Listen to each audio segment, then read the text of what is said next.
This is Ndtv, and you're watching Classics.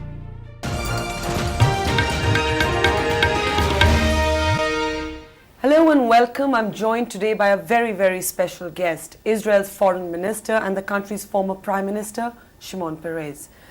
Mr. Peres' vast experience is especially relevant to India. Mr. Peres is coming to India at a time when India has launched one of its fiercest campaigns against terrorism. He comes from a part of the world which has seen relentless violence, but where he has personally, at least, always advocated the process of dialogue. In fact, in 1993, Mr. Peres shared the Nobel Peace Prize for Peace with Yasser Arafat and Itzhak Rabin. Welcome to India, Mr. Peres. We're very honored to have you on this program. Thank you very much indeed. Let me start by asking you, your part of the world is one which is being scrutinized by the globe. You personally, as I just mentioned, always stood for the process of dialogue. The dialogue seems to have collapsed in the Middle East today. You've personally been upset about that. Where do you see the path forward in the present situation? In a strange way, terrorism brought the collapse of the dialogue. We made peace with Egypt. We gave her back all the land, the water, the oil, without any terror, any act of terror. We gave back to Jordan all the land, all the water, without any bin Laden. What holds back our agreement with the Palestinians is terror. Because in Camp David, we are very near having an agreement, the difference remaining 1 or 2%. Does this justify to kill children and women and men? Take your relations with your neighbors. India is the largest democracy on earth. They try to kill the heart of India, the parliament. What would they achieve? I don't know in history any victory that terror has brought. I know in history the cost of terror, which is of untold dimensions. Mr. Peres, we hear world leaders today, some world leaders, still drawing a distinction between terrorism and freedom fighters. This is a question that concerns the world. When does an act of violence become terrorism? If you fight for freedom politically, there is nothing wrong, like Gandhi, like Nelson Mandela. But if you kill people in the name of freedom, you're a killer. You're not a freedom fighter. You shared a peace prize with Yasser Arafat in 1993. But today, when we look at the situation in your part of the world, your government seems to be trying to push him out of the process. Your party, the Labour Party, had differences with the head of your government on that issue. How do you feel about that? Is it constructive to push a moderate voice like Yasser Arafat out of this process? Arafat, like many of us, and more than many of us, committed many mistakes. The problem with Arafat today is not just the issue of terror, but the issue of credibility. Our former Prime Minister met with Arafat in Camp David a few months ago. He was offered practically everything he wanted. The remaining differences were really minor. There is nobody in Israel that can understand why did he reject it. Not only did he reject it, but he started also an intifada of terror. And we see in Arafat the person who is responsible for the territories. He has to stop it, and he didn't. He was reluctant. Wouldn't you say he is trying? Wouldn't you say he tried? He did crack down on several Hamas leaders, arrested them, put them behind bars.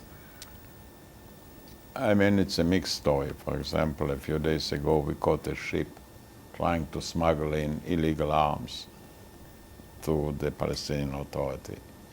We feel that the Palestinian Authority, instead of arresting the main troublemakers, put them under a fake arrest. They were not arrested.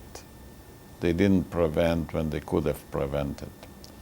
But the most important story, in addition to Arafat, there are another 2 or 3 armed groups among the Palestinians each of them shooting at a different direction for a different agenda, and making the Palestinians without a real partner.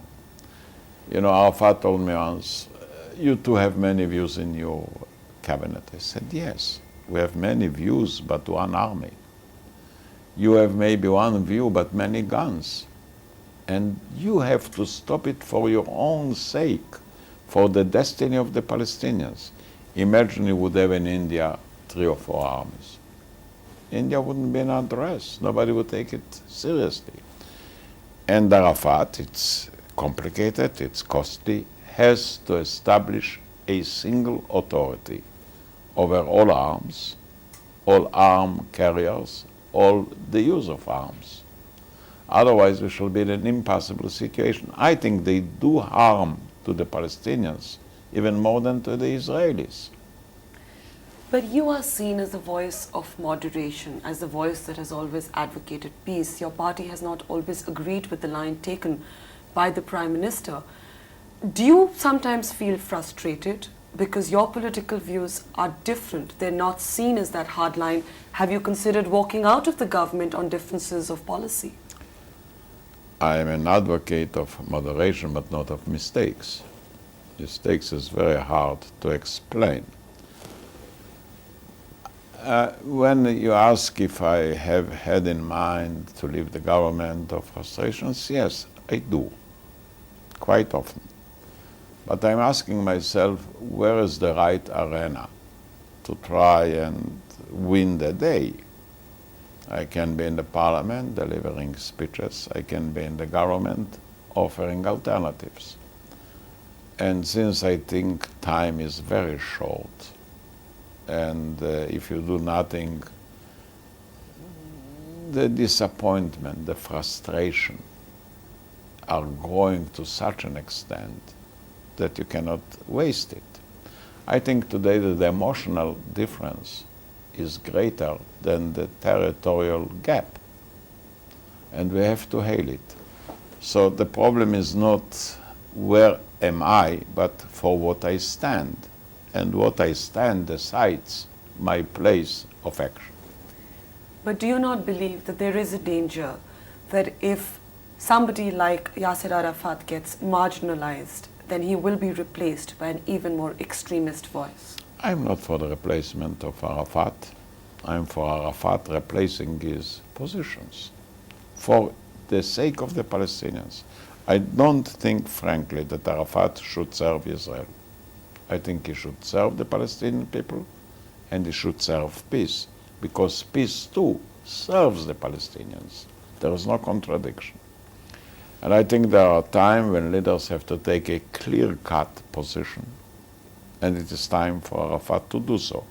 He tried to do, not full-heartedly, not in a determined manner, and the fact is he's being criticized not only by Israel, but also by the United States and Europe, who are familiar with the situation. Look, we don't want to destroy Arafat, and we don't want to topple him down. We don't think it is our right to nominate a Palestinian leader. It is for the Palestinians to elect their leaders. And when they elect them, we understand that they are not representing Israel, they're representing the Palestinians. That is all right, provided that all the differences will be aired out without shooting, but by dialogue.